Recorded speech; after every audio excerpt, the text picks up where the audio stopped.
Hello everybody. Megan's live. This doesn't happen very often. So what I want to do today is last weekend I put up a poll or a question on what you guys had as your biggest myths in diabetes. What are the things that you really want to learn more about? And what do you want me to debunk for you? So I'm going to go through all of the ones that got submitted. But if you guys have any questions about diabetes that you heard of, that you think, oh, is this a myth? Is this true? Let me know, comment here, and I will answer them throughout today. What I'm going to be doing today is actually cooking dinner with you. This is not a cooking demo. I'm not going to be showing you everything, but if you stick around, I am going to, at the end of this, tell you how you can get the recipe that I'm cooking. I'm cooking a chicken sausage sizzle bowl that's really good. It's a staple in our house. I cook it all the time. So, first myth that got submitted that I want to debunk is that sugar or diabetes is all about eating too much sugar. Like, hey, you ate too many desserts and that's why you got diabetes.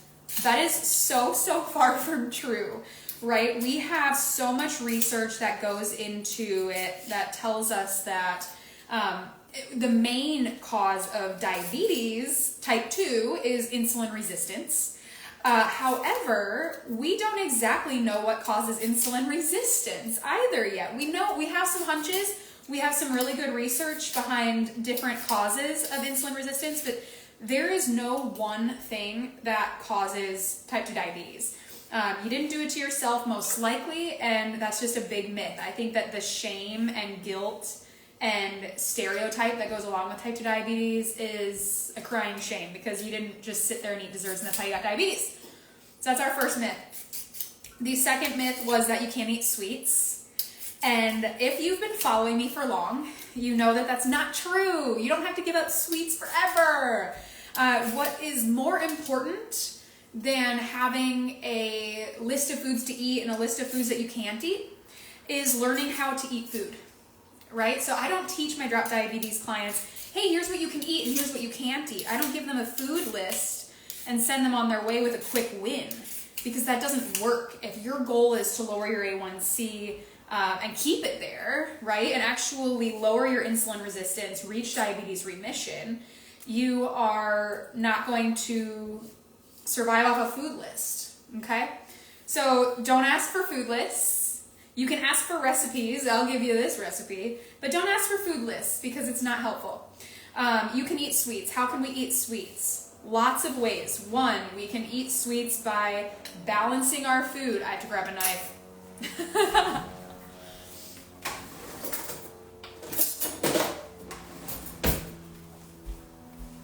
Okay, we can eat sweets by balancing our meal and having it as the carb portion of our meal.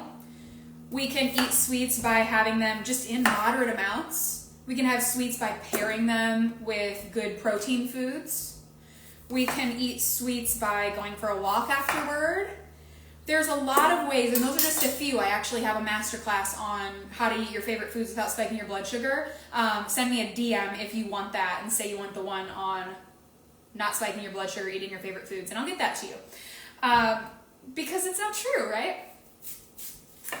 Okay, a quick stop on the myths to tell you that I actually don't peel my sweet potatoes all the way. If you didn't know this about potatoes, white potatoes, you should never peel them. Sweet potatoes, the skin is less palatable because it's just a little bit thicker. However, not all the fiber, most of the fiber is in the peel. And so I think it's really important to not peel all the peel all the skin off. That's what I'm trying to say. Because we want to have some extra fiber in there. Okay, next myth. Let me look. Okay, this actually isn't a myth. This one was a question on how do I reduce my fasting blood sugar? Man, that was a hard sweet potato. So, fasting blood sugars, I actually have a masterclass on fasting blood sugars too if you want to go really deep. But it is, let's turn this into a myth. A myth that I hear about fasting blood sugars all the time is that having your fasting blood sugars high means that you ate something wrong the night before. So fasting blood sugars are actually the ones that are least impacted by food, and most impacted by the other factors that impact blood sugars, like how well you slept, how much you slept, did you stay hydrated, did you balance your meals the day before so that your blood sugars weren't up and down and up and down. If they were, you're likely to have more of a spike in the morning. So fasting blood sugars, there's a lot of ways that we can fix those, and I don't have time to dig into it all today, but that is a really, really good question. The next myth that I wanted to debunk, and it was, again, more of a question, is why do all doctors just prescribe medications and don't give people lifestyle guidance? Why do people get sent home with metformin instead of guidance on how to fix diabetes? And this is so common. So you're not alone if you've had this experience. I guarantee 90% of you have had this experience.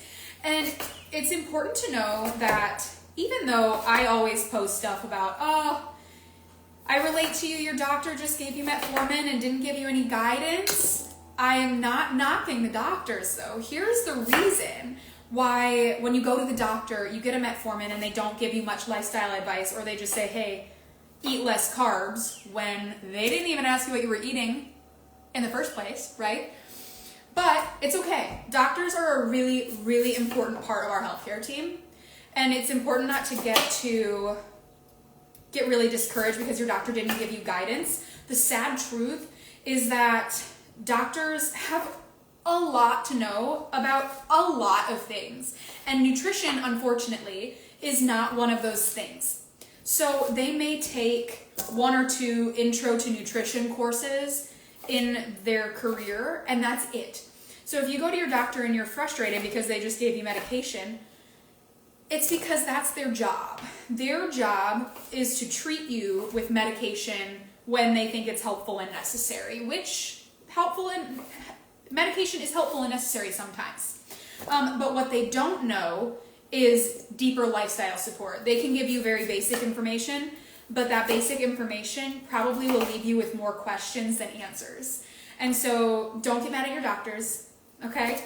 They're trying to help you the best they can. Like any other profession, there's some great ones, there's some not so great ones, but I think that doctors as a whole who treat diabetes want the best for their patients, okay? They just don't have the tools like I do for lifestyle guidance. So that's why you have a multidisciplinary health team. That's why you have multiple people on your team.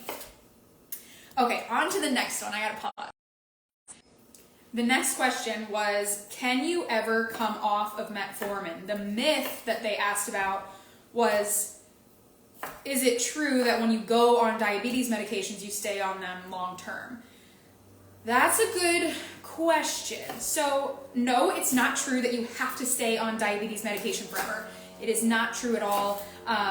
If you started diabetes medications and you want to come off, I have had dozens and dozens of clients in Drop Diabetes. We've had over 300 people come through Drop Diabetes so far, and they have dropped their medications completely or at least reduced them. The myth, but the thing, it's most common for people, it's a myth that you have to go on medications and that you have to go on more and more as you progress through diabetes. That's true for a lot of people, but only because they think they have to. If you get a personalized approach for nutrition and lifestyle with something that you can stick to long term, not keto, not necessarily something like vegan, though veganism is fine, totally fine, but it's not sustainable for a lot of people just because it's pretty strict.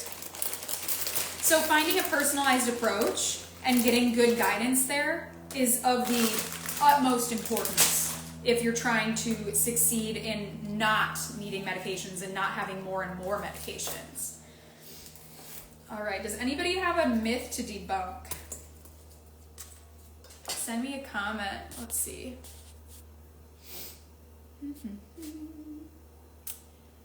Oh, one of the myths or things that were submitted is walking after eating. So actually walking after eating is proven to lower your blood sugar at least, for most people on average, 15 points after a meal. And that's just walking for 10 minutes after your meal. Now, it's a really good thing to do, walking after meals, but you don't have to do it. Let's say it's dinner time. I'm cooking dinner. It's fall, but it's gonna be winter soon. We're gonna get into those months where you cannot cook dinner. Or sorry, you cannot walk after dinner outside. So get a walking pad. I love my walking pad. Send me a DM if you want the link to my walking pad. I have like a 30% off discount or something like that. So send me a link if you want that. I love it, by the way. It's awesome. Or if you can't walk after meals, just know that it's okay. So to round that out, it's not a myth that walking after dinner helps. It's absolutely awesome. But if you don't do it, you're not going to have a terrible blood sugar if you have a balanced meal. It's not like you have to do it every time. But getting 30 minutes of walking a day is a really awesome goal. Okay.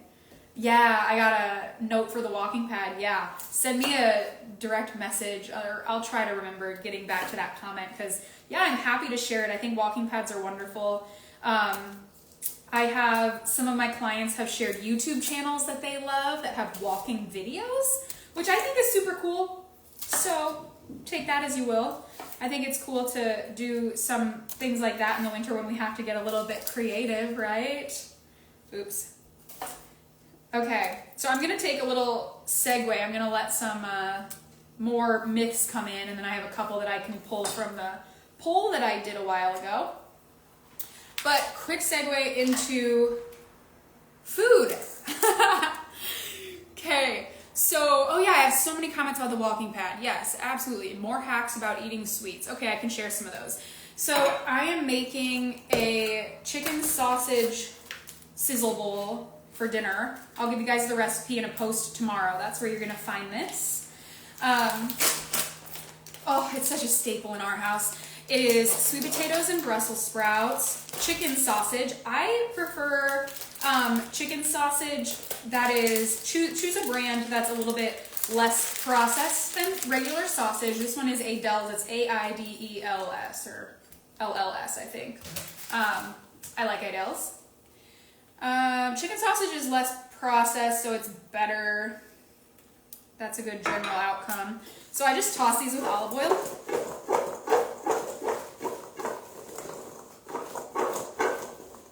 And then for these, I like to use Old Bay seasoning.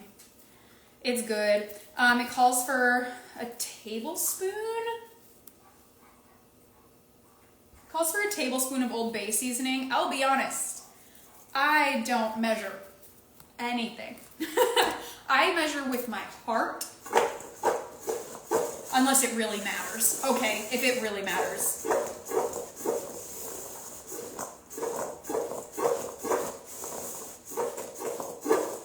Okay, I'm gonna toss these in the oven. All I do is roast my sweet potatoes and my Brussels sprouts.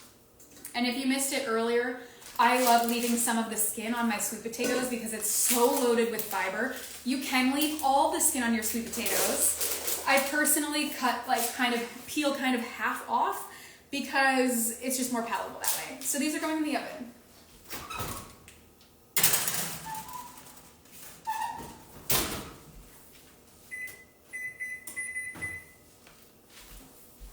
Okay, sweet. On to the chicken sausages. Also, by the way, veggie scraps. If anyone throws away their veggie scraps into a plastic garbage can, stop doing that. Compost, but I learned this from Plant You. If you haven't seen her at Plant You, I love her. I love all of her recipes. She's plant-based. She has scrappy videos where she can, where she shows you how to use common household food scraps.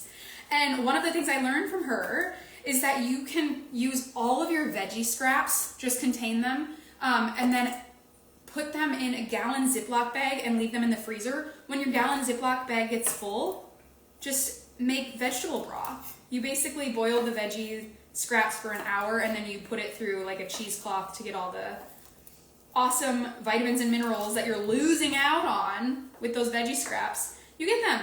And then you don't waste them. Oh my gosh. Also, at the very least, put them in the compost because they don't break down in our plastic trash cans and it leads to more food waste and, go green. Okay, back to the myths. Let's see. More myths. Okay, I'm gonna try to scroll through these comments. I have a few with myths or, okay.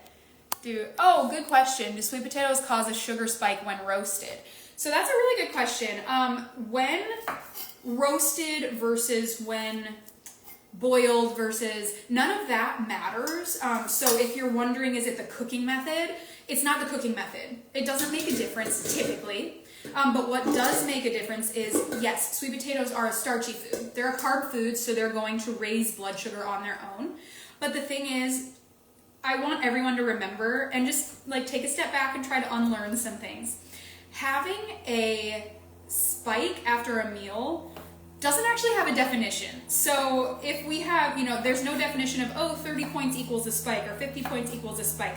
But some raise in your blood sugar is totally normal and natural. We never want to see a flat line with that. We never want to see your blood sugars not move at all. If your blood sugars are under 180, they're technically in range. Now that goal is different for everybody, so keep that in mind. Back to the sweet potatoes, the key here is, like I said in the beginning of this live, we do not want to have a food list. We don't want to live off a food list and minimize ourselves to that because it's not that simple. So like sweet potatoes, for example, can they cause a blood sugar spike because they're carb foods? Yes, technically, but we don't want to be afraid of carb foods and that blood sugar spike. On the surface, it can seem like, oh, well, if there's a blood sugar spike, is that not bad for people with diabetes? Not necessarily. These foods are really, really wholesome.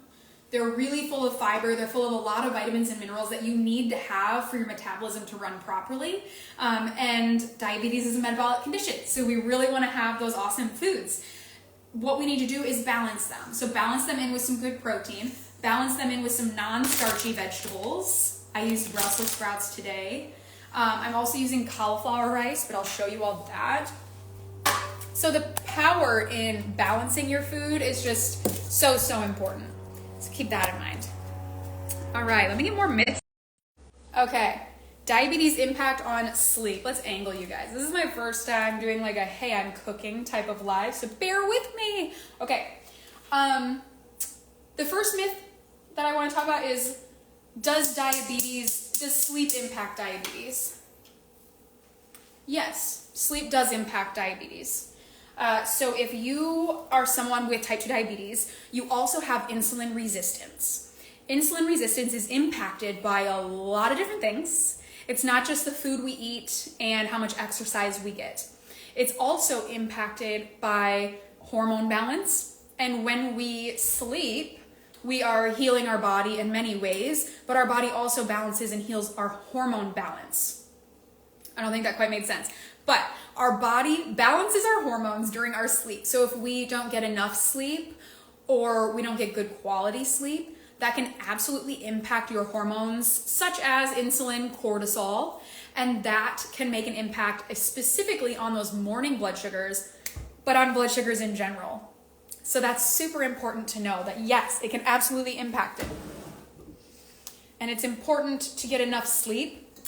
When I work with people in drop diabetes, we don't just talk about what to eat. We don't just hand them food lists and say, hey, this is your plan, go for it, hope it works, right? I actually mold a plan to them. So I focus on people as a whole.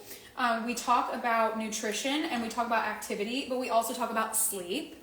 We also talk about even things like time management. If you're struggling with meal planning and stuff like that, it may seem like it is just never going to happen for you. It totally is, okay? It totally is. All you need is the right knowledge and the right guidance. And I have that for you. That's what I'm here for. So if anyone here is like, hey, can I get some support? Send me a DM. I'll get you some support. Okay, I'm cooking up my chicken sausage. The next thing I'm going to do is cook up my cauliflower rice. I want to talk to you about cauliflower rice because I take the stance that we can eat pretty much any food. If you have diabetes, you can pretty much eat anything you want. It's more of how to eat it, right? We don't want to live on a food list. How many times do I have to say it before you guys are like, I know, Megan. We don't want to live on a food list. We want to learn how to eat. That is the key to being able to reach diabetes remission. But there are not many recipes that I actually sub out my rice for cauliflower rice. I most of the time use rice.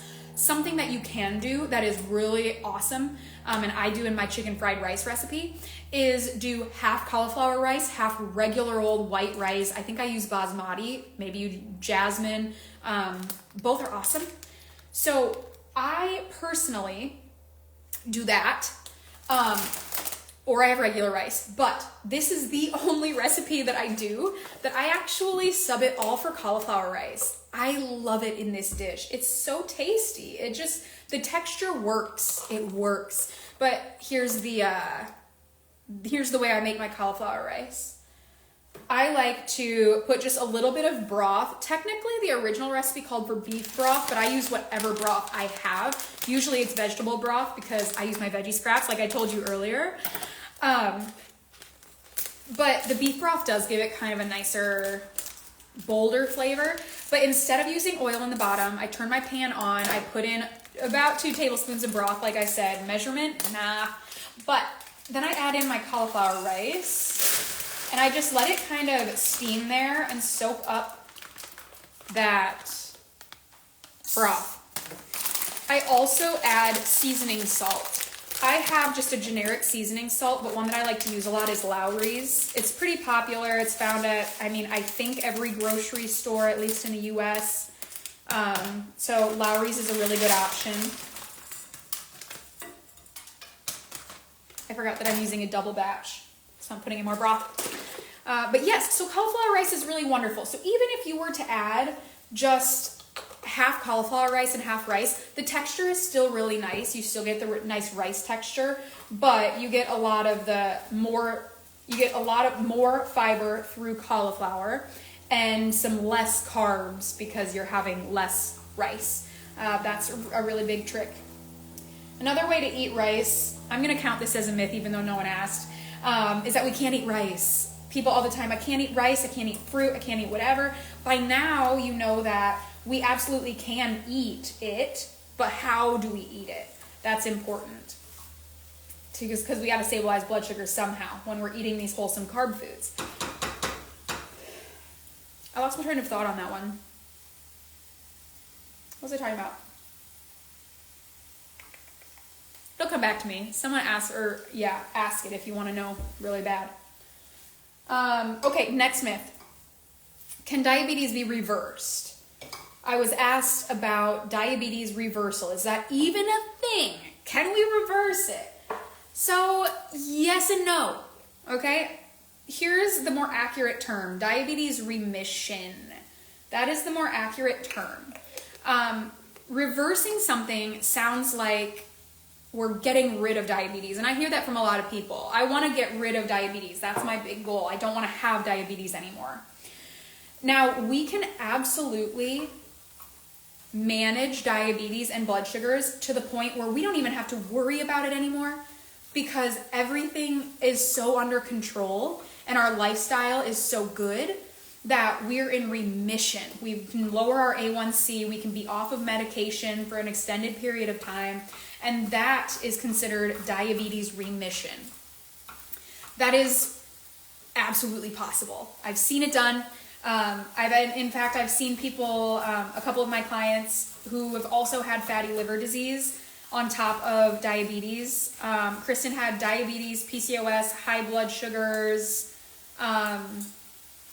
and high blood pressure.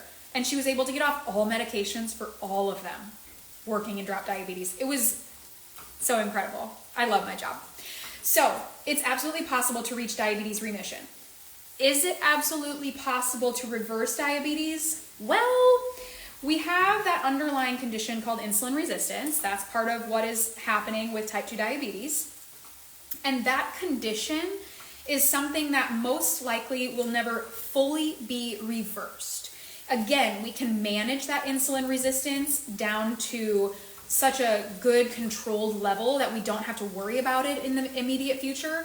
However, if we choose to do something unsustainable to lower our A1C, like if we don't get a personalized approach and we don't have the right support and the right education on how to actually lower and reach remission, then we'll end up going back to old lifestyle ways if it's not sustainable, and we will have that A1C come back up, and we will increase that insulin resistance back up. So it is not completely reversible. I don't like using that word, but it is absolutely possible to reach diabetes remission. And that's so incredible. If anybody here has a question, or like if you're super confused or frustrated and you think, oh, I'm never going to be able to do this, you absolutely have the power to do this. I'm telling you right now, you absolutely have the power to do this. I've worked with so many people who feel absolutely down and out about their diabetes diagnosis, or say they've had it for, I've had people who've had diabetes for over 20 years come work with me, and they think, you know, there's no way this is going to get better. I've been doing this for 20 years. And they get better. They turn it around. And so it's just, it is absolutely possible for you if you're thinking, well, it's too late. It's never too late.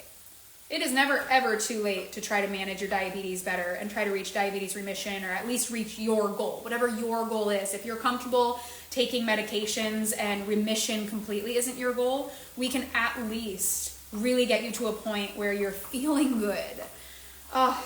We can absolutely do it. Just because you're genetically predisposed and you have a family history doesn't mean that you have to have diabetes in the same way that you watched your grandpa go through it or your dad go through it.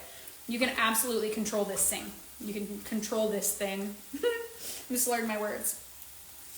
Okay, anybody have any other things? I haven't gotten to scroll all the way back up here. How many steps do we need? Do we really need 10,000 steps? That's a good one, Susan. So is the 10,000 step thing a myth? It does sound daunting, doesn't it? So that 10,000 steps is based on a pretty old study. That doesn't mean it's not true. It's true. The findings were that if people get at least 10,000 steps a day, they have less risk of a lot of diseases. And 10,000 steps and focusing on getting enough activity is so important and so great.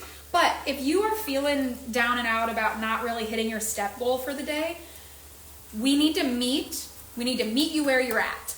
So if you are hitting barely 2,000, then don't shoot for 10,000, shoot for 3,000. Let's just meet you where you're at and take those small steps. It's kind of like, have you ever seen that animation where there's one ladder that has really big steps between, and there's one ladder who has small little steps, and the person is climbing those little steps, and on the other side with the big ladders, they're like jumping to try to reach the first step. You know what I mean? They're never climbing the ladder because they're reaching for the sky right away. This person's taking small steps and they're getting there. Hopefully that made sense since I don't have a visual. If it didn't, that's okay. The moral of the story is small steps. Small steps. So don't go for 10,000 right now. Go for 3 or whatever that is for you. If you want to learn more about an action plan, search me on YouTube. It's just Type 2 Diabetes Coach Megan, same handle, on YouTube. And I go through action planning. It's going to help you a lot if you're in that boat. But yeah, the 10,000 steps thing, it is relevant. It's not a myth. It's good advice. But if you're really struggling to focus on 10,000 steps, it's okay. Try to get 30 minutes of walking in every day, and then add in strength exercise. Strength is kind of the end-all, be-all. It's better. It's amazing. We want to walk, but we also really want to get strength exercise in to lower insulin resistance.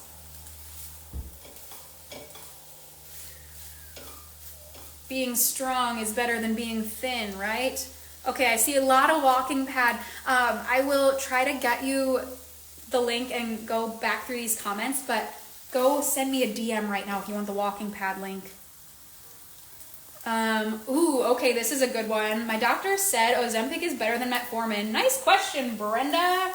I love it. Okay, so yeah, it's a really good question. It's very subjective at this point. Ozempic functions differently than metformin does, and metformin is considered by the overall medical community as kind of the best diabetes drug out there. There's a lot of differing opinions on it because there's a lot of differing research on it. Also, metformin is the most common, so most people are familiar with it. Metformin causes the most, sorry, my cat is being loud. Metformin causes a lot of GI dysfunction and a lot of side effects that can be troublesome for people, so it kind of gets a bad rep. Anyway, long story short, I personally wouldn't consider Ozempic better than metformin. I think we're just not as exposed to the side effects of Ozempic, and we're pretty exposed to the side effects of metformin. As far as functioning, they have two different functions. I will say that Ozempic has had really good outcomes for people with diabetes, but metformin also has. It's just that we don't have as much research on Ozempic, and I know a lot of people are pretty happy with it. However, I will say when you get put on things like Ozempic or even Mounjaro, those drugs are, when you get prescribed those drugs, they don't typically think about pulling you off of them. Those are drugs that most of the time the doctor is assuming you'll stay on for the rest of your life. Whereas metformin is more, it's a little easier to come off of. So I highly recommend asking your doctor about that. Everybody else listening, Brenda, clearly you already asked your doctor, but it's a good question. It's kind of an apples to oranges thing though. All right, any more? Yeah, walking pad. Okay, that was a good, I'm glad I brought up the walking pad because yeah, I do have a discount code for that if you want it. Hello, yes, hi everybody. I'm scrolling all the way back up here because I want to see if there were any more questions. If not, I'm gonna go. But I'll give you a minute if anybody has more questions that they wanna comment that I can answer for you. And if you like doing these lives, if you like this, go ahead and give it a like, give me a comment and say, hey, yeah, I liked this, let's do this. Because I'll keep doing them. And I'll keep cooking with you. And at the end of every single one, I will give you the recipe. Okay? Okay. I will post the recipe tomorrow for this one. Any more questions come in? Okay, getting some hearts. That's good. Okay, I'm glad this was helpful for you all. If anyone is looking for support, send me a DM. I'm always here for you.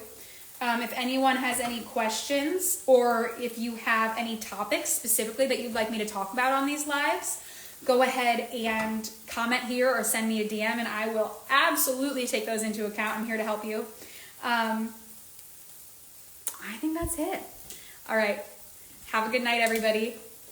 Hopefully you're cooking dinner just like me.